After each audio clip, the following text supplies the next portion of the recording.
Muy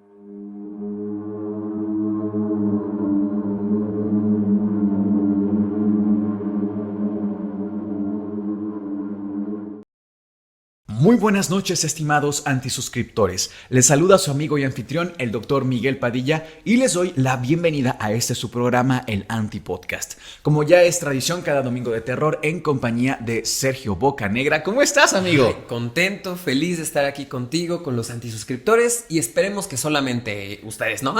Alguna entidad chocarrera que se nos Sí, presente por ahí. De repente nos dicen que escuchan cosas mientras están en el programa. Que se mueve la lámpara. Es que sí. De hecho, yo sí lo he notado en las grabaciones, pero es un movimiento leve. Ajá. No te voy a decir que anda la lámpara por aquí por allá, pero sí es leve. A ver si pasa en este programa y lo notamos, que Sí. quede ahí, ¿no? Ojalá y que no sea, pero bueno. Miguel, ¿de qué vamos a hablar el día de hoy? Pues hoy traemos dos historias muy diferentes, creo yo. Igual es la misma porque no nos pusimos de acuerdo. Claro. Pero que suenan muy interesantes. Yo quise agarrar algo ajeno un poquito a México. Yo les traigo la leyenda de El Silbón. Ay. ¿Te suena? No. Bueno, la leyenda del Silbón es muy conocida en Venezuela. Es de verdad como para México la Llorona, digamos, pero hay casos registrados de personas que incluso han documentado que van en la calle y documentan esta supuesta entidad. Ay, Así no. que está muy interesante. ¿Tú qué nos traes? Yo traigo algo que nos han pedido bastante y es la verdadera historia de Chucky. Tiene verdadera historia. Sí, está bien perturbadora. Digo, un poquito alejado de lo que vemos en las películas, Sí, pero siempre le ponen. pero igual más. está muy buena. Claro, ok. Oye. Pero nos arrancamos con las invocaciones. Las ¿te invocaciones, parece? por Va. favor. Mira, yo quiero invocar a Caro Jasso, quien es miembro Caldero Mágico. Tengo a Miriam Martínez-DL2IQ, quien es miembro Calabaza. Tengo a Dulce Almazán 144, quien es miembro Caldero Mágico. Y por último, Amen C. Fran, quien es miembro Escoba Voladora. Y menciona: muchas gracias por este video. De verdad, uno se escapa con lo interesante que son. Aún mantengo fe de tener un saludo en un video. Oye, aparte ya es miembro Escoba Voladora. Ya le tocaba. Fran, un saludo. Muchísimas gracias por tu apoyo.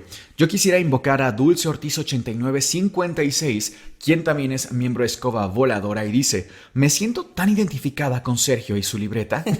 Es que sí, hay que tomar notas, muchachos. Así ando aprendiendo con el Antipodcast constantemente. Muchísimas gracias. Además, este comentario nos lo dejó en el episodio de Tutankamón, Súper bien. que la verdad ha sido de mis episodios favoritos. Se los vamos a dejar aquí arriba para que vayan y lo vean.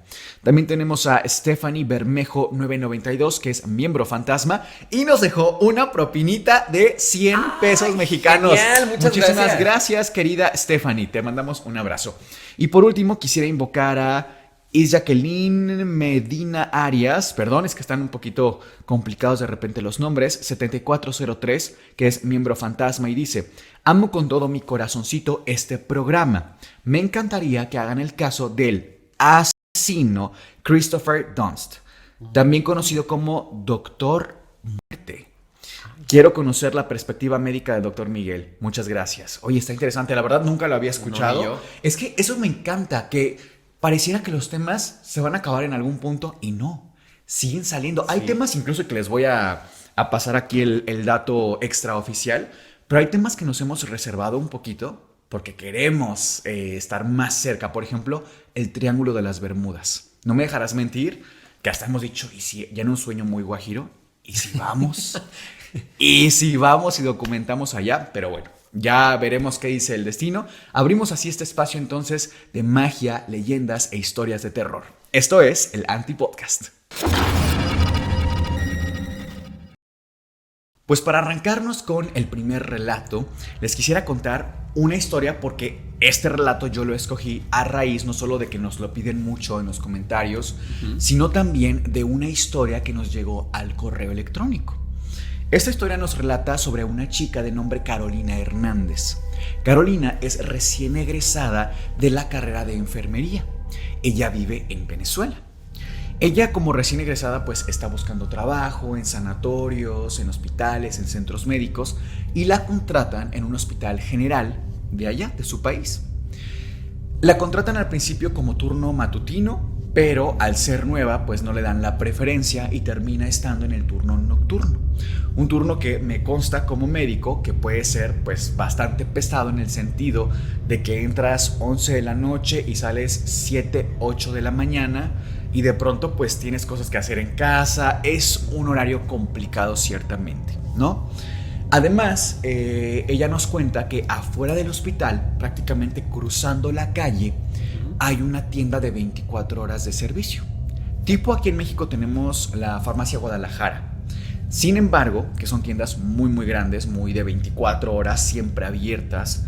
El problemilla con esta tienda es, o no el problemilla, la particularidad es que es una tienda muy chiquita, atendida por una sola persona. Porque aquí en México tú vas a una tienda de 24 horas y son 5 o 6 personas, aunque vayas a las 3 de la mañana. Sí. Pero allá no, solamente había una persona en esta tiendita de conveniencia. Bueno, lo peculiar es que cuando ella quiere ir a esta tienda, tiene que cruzar una calle que está muy, muy oscura. Pero y además, 3, 4 de la mañana, pues ni un alma se para ahí. Bueno, teniendo este contexto, ya sabemos dónde trabaja y sabemos que está esta tiendita, ¿no? Ahora, ella a nivel familiar vive con su papá, que es un hombre mayor, pero realmente una persona muy, muy sana.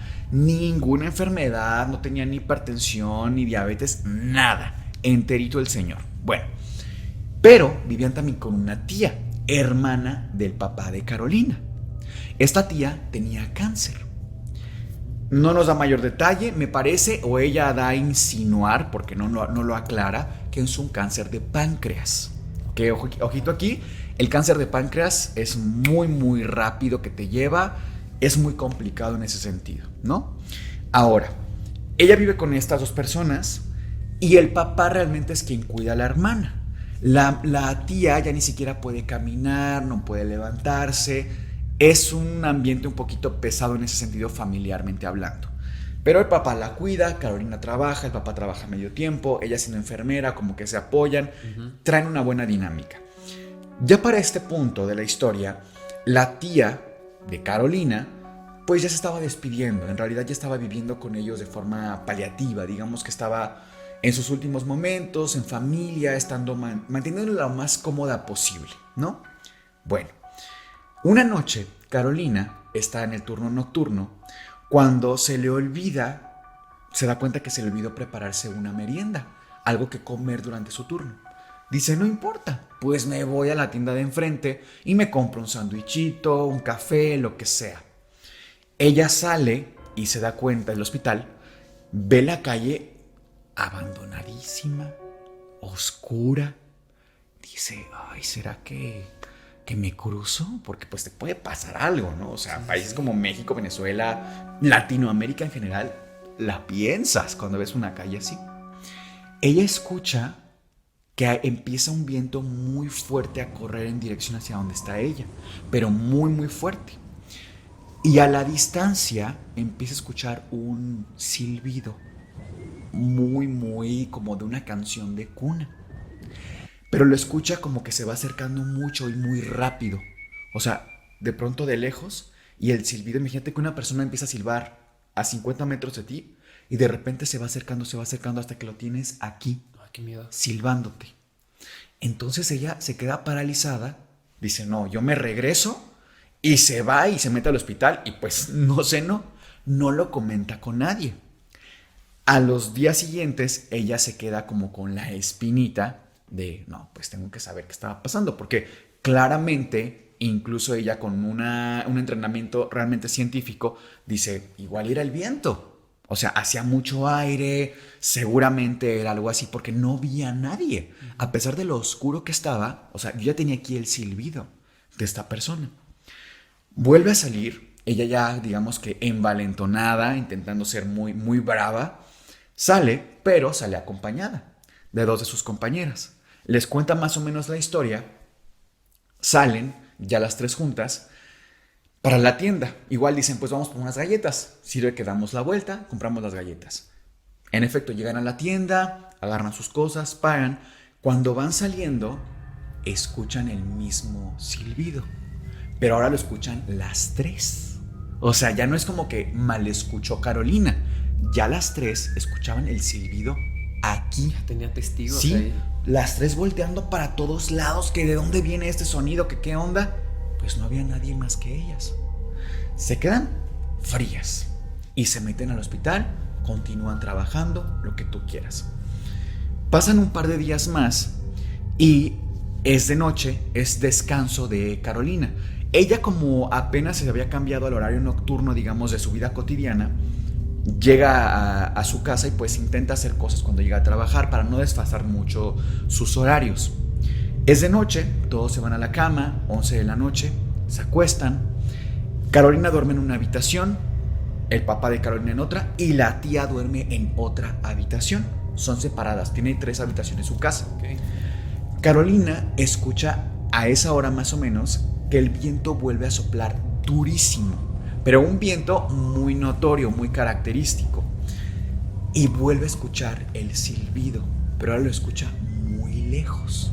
O sea, lo detecta, pero lejos. Ella dice, bueno, ahora sí quizás sea mi sugestión, mi imaginación. Sale de su habitación porque ella siente como una especie como, pues, de inquietud, ¿no? No, mejor voy con mi papá a ver si él lo escucha también, igual es imaginación, mejor es temprano, todavía lo puedo levantar para, papá, ¿escuchas esto? Pues va, sale de su cuarto, ya todo apagado, y ve que la habitación del cuarto de la tía está abierto. Ella va, se asoma y ve que la tía está acostada y ve que algo está encima de la tía, como acechándola encima ya de la cama de ella.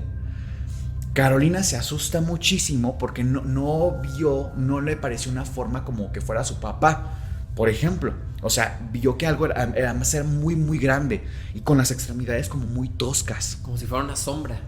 No como una sombra, sino como, ¿cómo te diré? Como una forma, perdón por el término, pero una forma amorfa. O sea, como muy sin proporciones.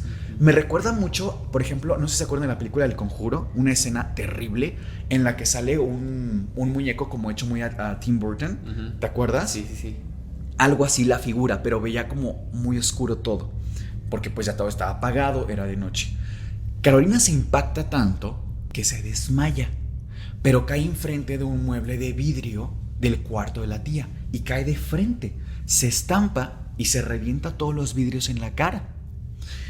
Ella despierta en el hospital en el que trabajaba, pero ahora como paciente. Y el papá está al lado de su cama.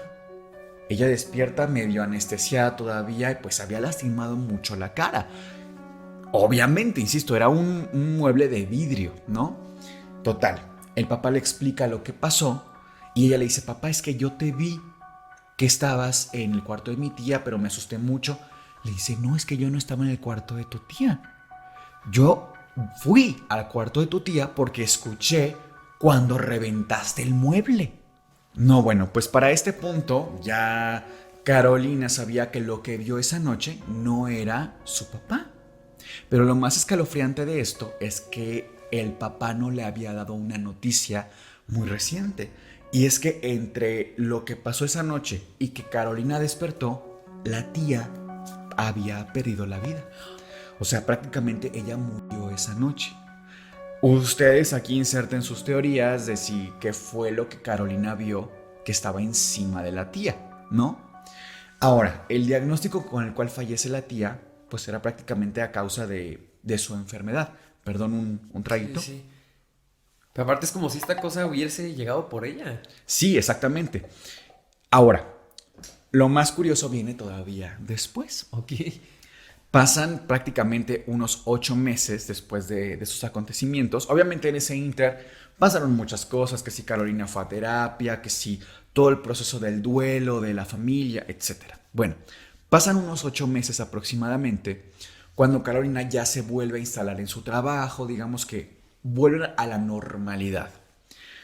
Misma situación, Carolina va ya ahora con otro compañero que recientemente había entrado a trabajar con ella, un compañero enfermero y una de las chicas que la había acompañado una de estas veces a la tienda. Van pues otra vez a comprar que un sándwichito, que un refresco, lo que tú quieras, y vuelven a escuchar los tres este mismo silbido. Ya Carolina estaba como aterrada porque en su mente ya había una asociación entre el silbido, lo que vio esa noche y hasta lo que se llevó a su tía, ¿no? Muy a pesar de que pues tuviera un diagnóstico difícil la tía y que se explicara perfectamente por esa razón. Tan es así que así aparece en el registro. Lo peculiar de todo esto es que escuchan el silbido muy lejos, como lo escuchó en su casa el día que falleció la tía. Pasan un par de días de esto porque pues ellos se meten, no ven nada otra vez, se meten al hospital, pasan unos días y el papá fallece de causas desconocidas, el papá de Carolina. Presuntamente fue un infarto al miocardio, un infarto al corazón y no dan mayor explicación. Cuando Carolina llega de trabajar, lo ve tendido en la sala de su casa. No tiene ninguna enfermedad. A ver, que si era un señor de cierta edad, claro, pero llama la atención que escucha este silbido y casi que por asociación pasan estos hechos. Son casualidades de la vida que uno pensaría, ¿no? Ahora, yo esto lo asocié mucho. Bueno, cabe mencionar que ella nunca relata haber visto una figura concreta más que esa noche. O sea, no es como que ella en la calle esta oscura viera algo acechando. No, ella no vio jamás nada más que la noche en el cuarto de su tía. Nada más. Pero yo acá haciendo una investigación, y vayamos porque nos lo han pedido mucho, página 103, si nos haces favor. Hay una leyenda que es la leyenda de El Silbón, una historia que corresponde justo a Venezuela. Y creo que en buena medida encontramos relación entre la historia de Carolina y esto que nos están contando, y además muchos hechos que han quedado documentados en video. Pero a ver, ¿qué nos puedes contar? ¿Qué dice el libro? Ok, mira. Hace muchos años, en una localidad olvidada por la ley del hombre y la mano de Dios, existió una pequeña hacienda, casi en ruinas, en la que vivía una pareja de ancianos. Cuando eran jóvenes habían sido criados en los mejores años del inmueble. Se enamoraron y aunque intentaron tener hijos como su mayor ilusión, nunca lograron formar una familia. Al pasar de los años, los demás criados y los amos fueron perdiendo la vida por causas naturales. Al final, solo ellos quedaron. El anciano cuidaba los animales del establo y ella cuidaba de su casa. Una fría tarde de diciembre, la anciana se disponía a preparar la cena. Encendió la leña y puso a calentar la sopa. Salió un momento a recoger un poco más de madera seca para pasar la noche al calor del fuego. Cuando estaba fuera, escuchó pasos alejándose de ella. Atenta, miraba en todas direcciones. No sería su marido, que ya estaba en la mesa esperándola. Había alguien más. Quieta y en silencio, con una vara de madera en la mano, lista para defenderse, solo escuchó que algo se escondía entre la hierba seca. La valiente mujer dispuso sus manos entre el planterío y al momento un llanto inundó el aire. Era un bebé recién nacido, pero no vaya a creer que era cualquier bebé. Este tenía carne cruda amarrada por todo el cuerpo. Las tripas de un becerro, sanguinolentas, amarradas por todo su cuerpecito. La anciana se miró las manos. Estaba horrorizada. ¿Cómo aquello podría ser? ¿Cómo una madre sería capaz de esa malicia? Atar a un recién nacido con las tripas de un animal para que los perros lo huelan y se lo traguen. La anciana entró de regreso a su casa con el chiquillo en brazos. El hombre estaba en la mesa y aunque sorprendido, no titubeó en ayudar a su esposa a bañarlo y ponerlo en ropas limpias. Al paso de los días, decidieron quedárselo como hijo suyo. Quizá de extrañas maneras y caminos, este sería el hijo que tanto habían anhelado.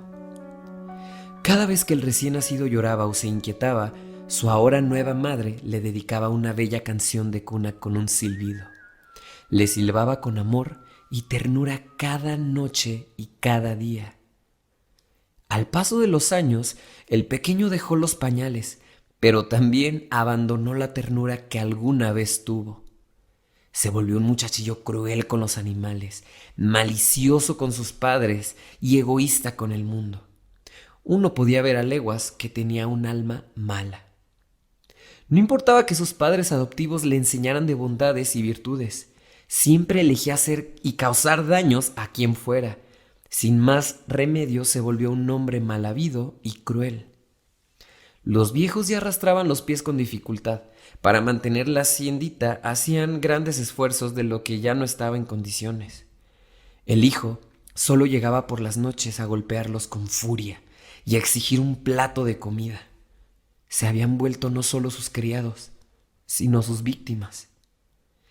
Una noche, el inmundo ser llegó a casa como ya era hábito. Estaba hambriento y exigió un plato muy específico a su madre. Quería tripas de becerro guisadas. Los viejos, temerosos de negarle sus caprichos, se miraron y le explicaron amorosamente que no podían sacrificar a un animal solo por un plato de comida, pero que con gusto le servirían sopa y una hogaza de pan.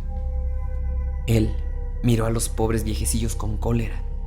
Tomó a su padre del brazo y lo arrastró por la cocina hasta el establo. La anciana encendió el fogón porque se sabía que su esposo e hijo traerían las tripas, aun cuando no era una elección prudente. En efecto, poco después, su hijo dispuso sobre la mesa de la cocina las carnes sumamente frescas. Miró con desdén a la señora y se sentó hasta que el guisado estuviera listo.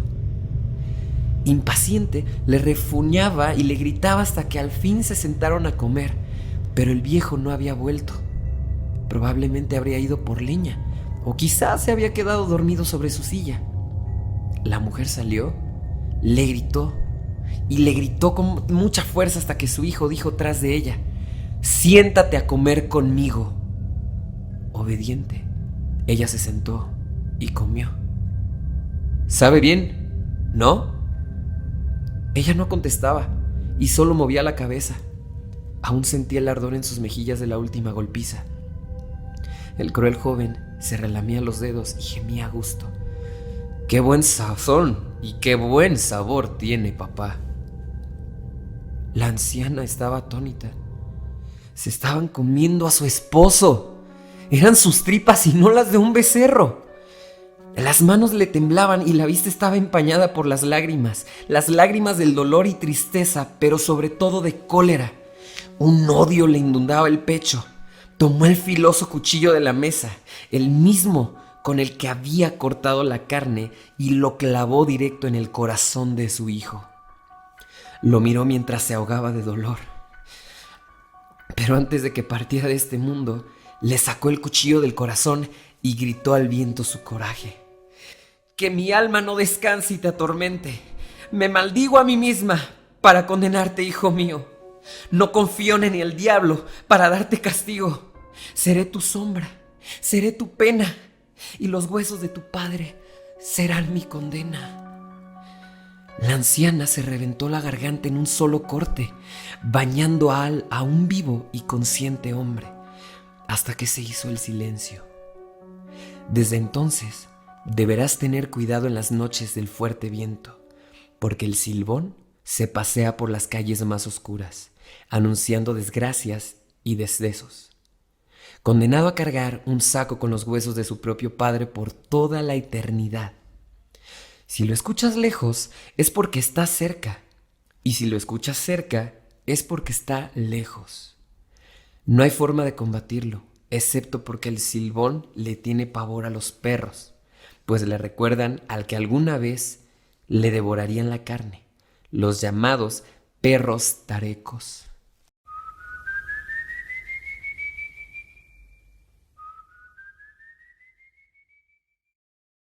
Hablando de leyendas, es momento de platicar la historia de Chucky.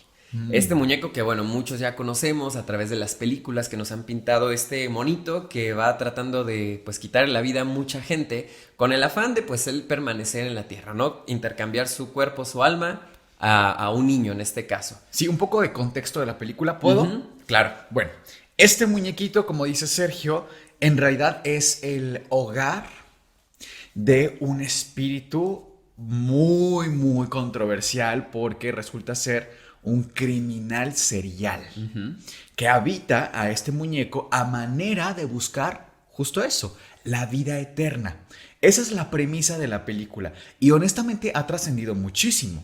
Sí. Pero muchísimo, o sea, tomemos en cuenta que fue en los 90s tal vez. Así a finales de los 80. Finales de los 80s, cuando sale Chucky, y recientemente hay una serie incluso. Sí. O sea, se ha mantenido mucho más permanente, vigente que otros personajes como Freddy Krueger, por ejemplo. Claro. ¿no?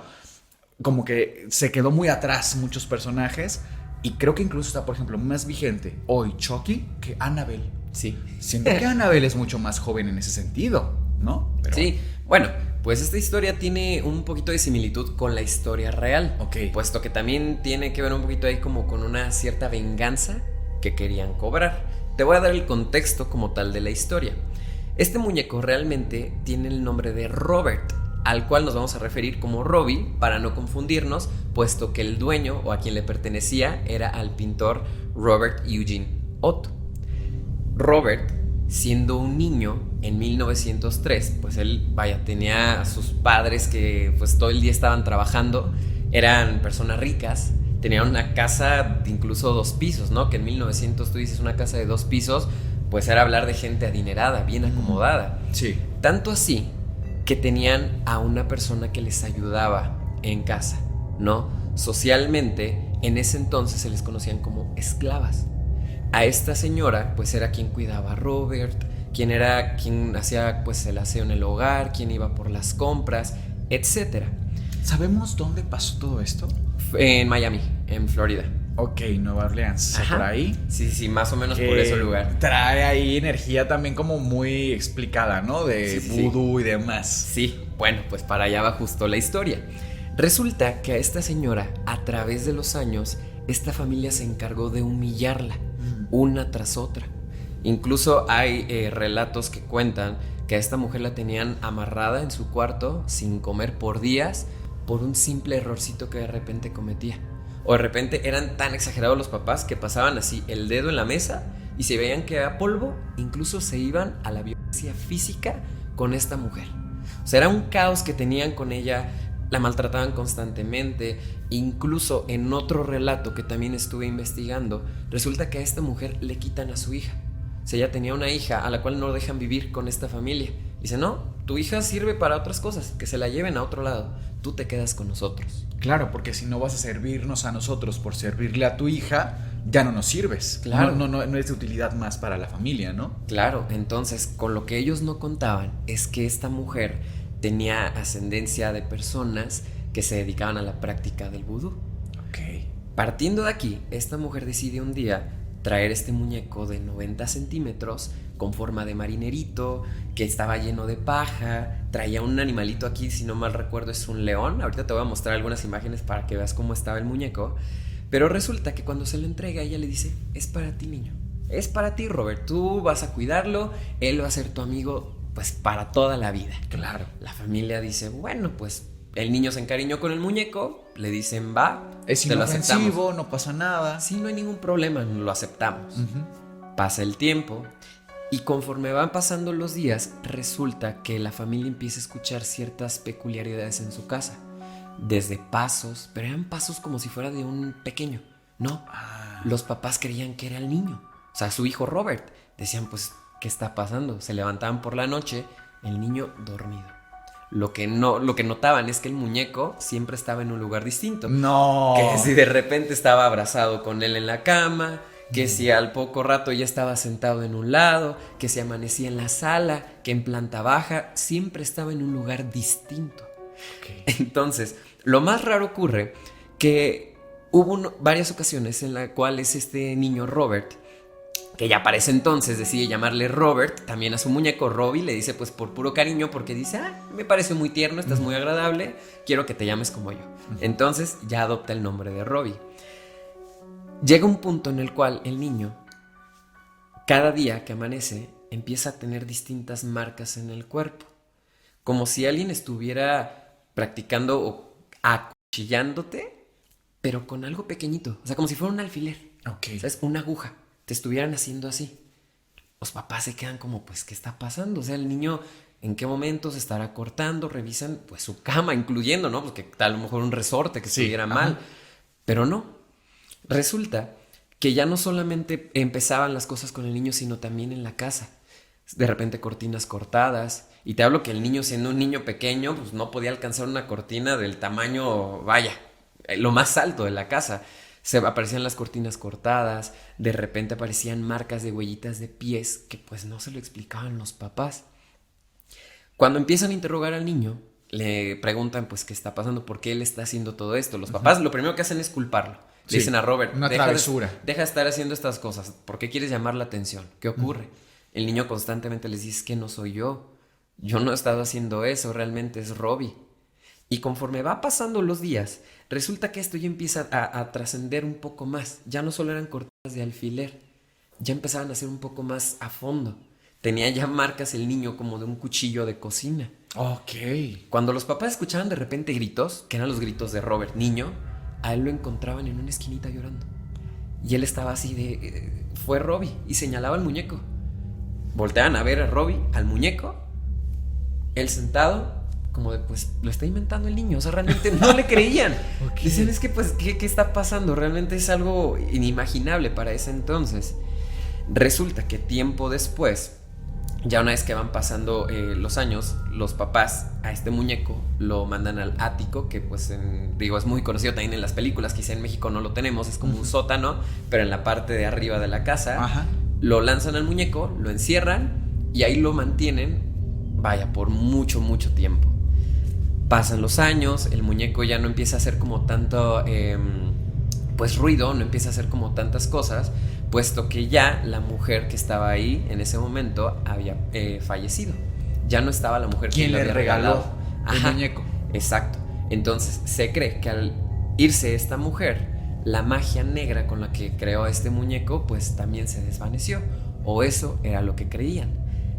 Años después, los padres de Robert fallecen, él ya siendo un adulto. Okay. Él ya siendo un adulto, los padres fallecen y es cuando él pues regresa a su casa porque la hereda. Sus papás le heredaron la casa, él dice, bueno, voy a regresar. Y es hasta el punto en el cual en 1974, si no mal recuerdo, llega una mujer de nombre Myrtle Ruders, un poquito antes de ese año, perdón. Sí. Llega a esta casa para poder adueñarse. La quiere comprar, la quiere rentar, se la adquiere a Robert y él prácticamente se deslinda a partir de ahí de esa casa. Myrtle Ruders se hace dueña de esta casa de forma legal.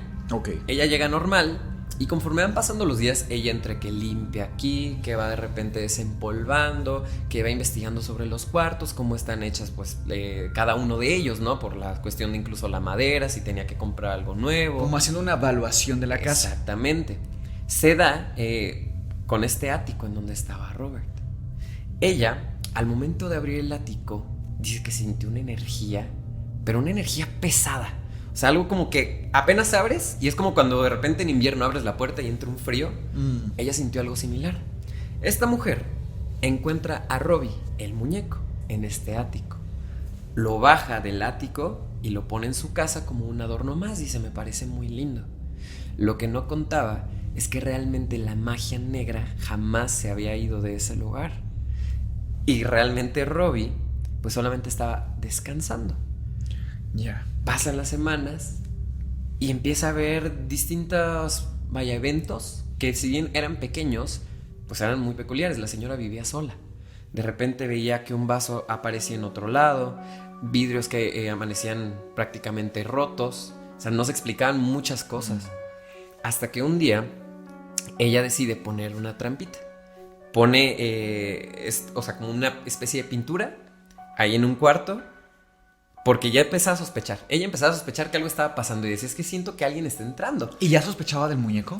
Sentía que había una vibra, algo pesado con él, pero realmente como de él decía, no creo. Ella sentía meramente que había alguien que estaba entrando todas las noches a su casa, como un vecino, el hijo de alguien que estaba haciéndole como alguna broma para que no viviera ahí. Entonces ella decide poner estas cajitas con pintura como para tratar de que alguien pisara esas mismas y dejara huellas. Decir, ¿es una persona? ¿O qué está pasando? Resulta que eran pisaditas chiquitas al otro día de que pone la trampa. Esto prácticamente es algo que se está leyendo. Incluso en foros existen varias teorías. Todas siempre están como por cuestiones muy similares. no hay alguna que sea completamente real, pero esta es la más cercana a lo que pudo haber pasado. La señora ve que están estas patitas, estas huellitas de unos piecitos chiquitos, y es cuando se empieza a dar cuenta que realmente la maldad provenía de Robbie. Ella, al enterarse de esto, lo único que hace es: lo tengo que poner a la venta. Lo tengo que poner a la venta en el jardín. Y pues como nadie lo compraba, porque decían, es que el muñeco ya está bien feo. O sea, pasaron más de 50 años, el muñeco estaba ahí, decían, pues ¿a quién le va a gustar eso? Aparte, ¿no? un muñeco de paja, presuntamente quiero imaginar hasta hecho en casa, ¿no? Sí, pues no estaba lindo, la verdad. Incluso, mira, te voy a mostrar aquí unas fotos para que lo puedas ver. Lo vamos a dejar también en pantalla. Porque, vaya, que era un muñeco... Que de hecho no se parece a Chucky el muñeco como para tal, nada, ¿verdad? No, mira, velo. O sea... Que te voy a decir que así que tú digas no está nada tenebroso. No sé. Yo no lo tendría sentadito en mi cuarto enfrente de mi cama, la verdad. Como un adorno más. No, yo no, la verdad. No. Pues resulta que esta señora prefiere donar este muñeco porque ya no lo quiere. Dice, lo voy a donar a una casa hogar. Pero en ningún lugar lo aceptaban por alguna razón. Hasta que se da con el Fort East Martello Museum, que queda en Florida, que es donde lo regala. Ella ya vendiendo la historia completa. Ella dice, ¿saben qué? A mí me pasó esto en mi casa porque ya no lo quería. Entonces les empieza a contar la historia de que este muñeco está poseído y tiene una maldición, y si ustedes lo exhiben van a generar dinero y ganancias, etcétera, etcétera. El museo se lo compra y es donde actualmente el muñeco está residiendo, Miguel. ¿Existe todavía? Existe todavía, y de hecho existe este rumor que dice que el muñeco te maldice si es que tú llegas, no lo saludas y no le pides permiso para tomarte una foto con él. ¿Cómo te quedas ante ello, Ok, bastante interesante. Pero sabes también que es como muy raro. Ajá. Que esto lo auno, por ejemplo, con la película. En la película, pues si bien este hombre, que era Charles Lee Ray, lo que quería era como ir cambiando de cuerpo con tal de que pues nadie supiera que era realmente él y su alma quienes estaban cometiendo estos crímenes. De cierta forma buscaba la inmortalidad. Y me recuerda mucho, por ejemplo, no sé si te acuerdas de, ahorita que traemos las tazas aquí, de Harry Potter y la piedra filosofal. De Voldemort, que Sí. buscaba la vida eterna. Es que el tema de la piedra filosofal, que digo, ya no sé si... Bueno, ¿se acabó la historia? Ya, se acabó. Okay. No, el tema de la piedra filosofal es otro que ameritaría su propio episodio, sin lugar a duda. Pero tú sabías, seguramente que sí, pero que la piedra filosofal de alguna forma es real. Sí.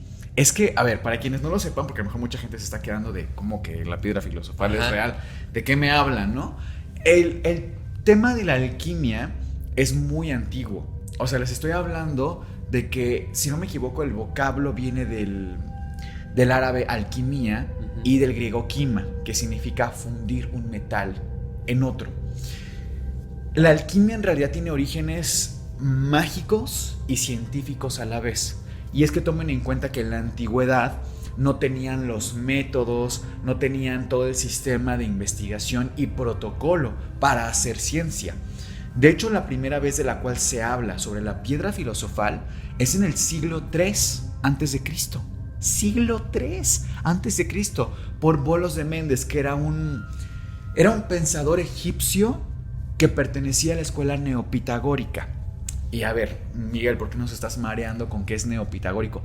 Pitágoras, como ya he contado aquí, se acordarán que fue un filósofo importantísimo, pero es un filósofo que combinó constantemente las matemáticas con lo mágico. Tan es así que para ellos el 5 representaba la perfección, representaba el detalle, el equilibrio perfecto entre los 4 elementos y el último elemento que da la vida, ¿no? De ahí sale el pentagrama, por ejemplo. El pentagrama tiene un significado más bien de perfección, de equilibrio, de origen, de creación, de protección, no del demonio. Eso vino mucho tiempo después. ¿Por qué? Porque el pentagrama es la representación geométrica del número 5 y cada número tiene un significado muy, muy distinto, pero Pitágoras se le acusa de alguna forma de tener el poder de bilocación, de estar en 2 lugares al mismo tiempo. O sea, si tú comparas las habilidades a las cuales se le atribuye a Pitágoras con las que se le atribuyen a Jesucristo, son tremendamente similares, de verdad. Ahora, nosotros desde una perspectiva mucho más histórica y hasta científica sabemos que Pitágoras en realidad se le atribuyen muchos dones que no tenía, sino que, por ejemplo, tú eres Pitágoras y yo soy tu alumno y yo logro hacer un sistema de agricultura. Como soy tu alumno, ese beneficio o ese logro se te atribuye a ti, Pitágoras, no a mí, tu alumno, aunque yo lo haya hecho.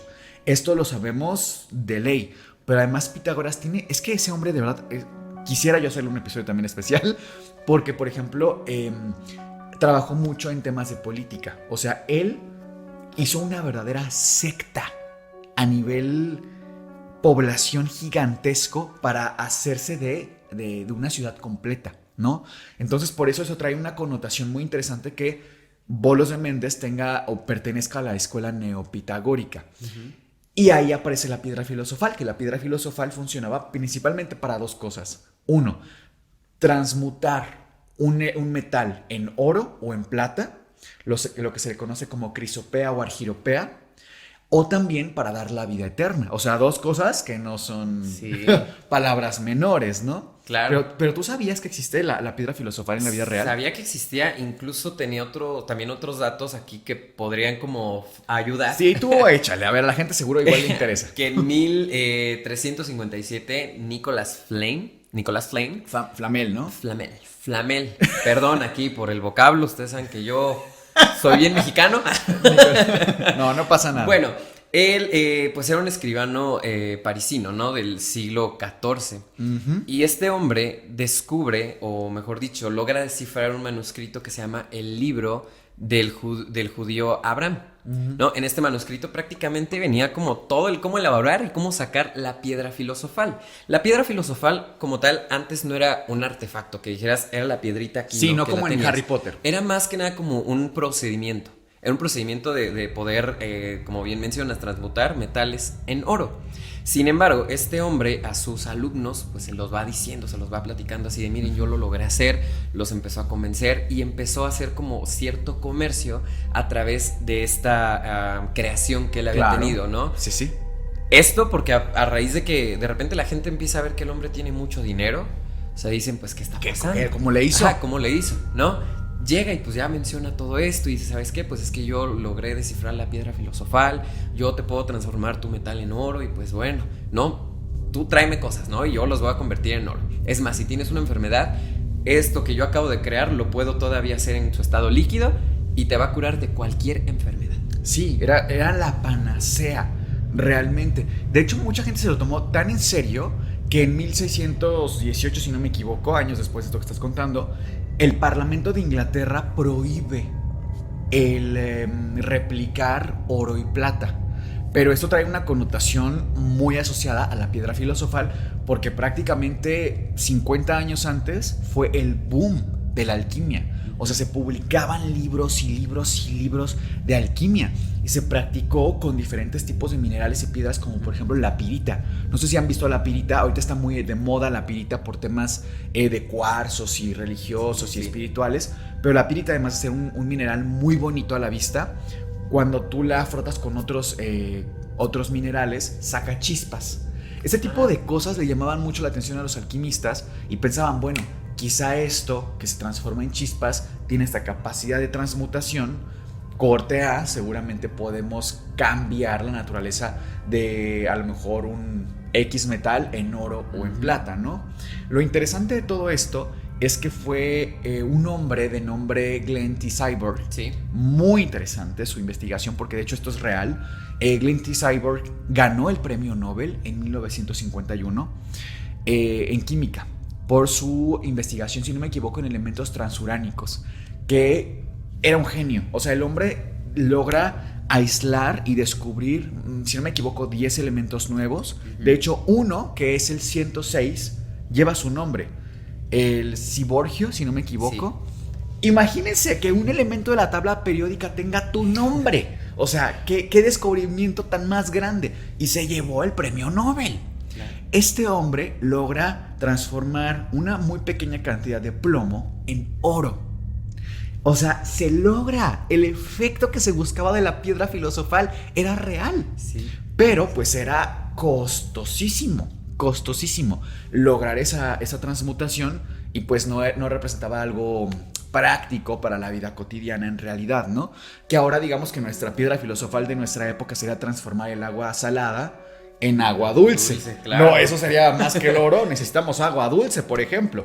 Pero bueno, es un tema fascinante que si les interesa después les podemos hacer un episodio, si estás de acuerdo, de la piedra filosofal. Creo que a los dos nos gusta mucho ese tema. Está bastante interesante, ¿eh? Pues esperamos que les haya gustado mucho este episodio. También, si no les gustó, háganoslo saber con tanta cosa ñoña Si ya, que uno ofrece. si ya nos aburrimos con ñoñerías, también se vale decirlo en los comentarios, ¿eh? Claro. Aquí se reciben críticas constructivas. Que hablando de ñoñerías, me gustaría invitarlos a mi escuela gratuita de idiomas para que aprendan inglés, francés o italiano. Se las voy a dejar aquí en la parte de arriba. Por si gustan darse una vuelta, pues ya tenemos ahí ya casi 3 millones de alumnos. Estamos felicidades. bastante cerca, claro. Por si quieren aprender conmigo idiomas, ahí me pueden encontrar. Pero bueno, esperemos que hayan disfrutado tanto este episodio como nosotros lo hicimos. Somos Sergio y Miguel y esto fue el Antipodcast. Les deseamos dulces pesadillas.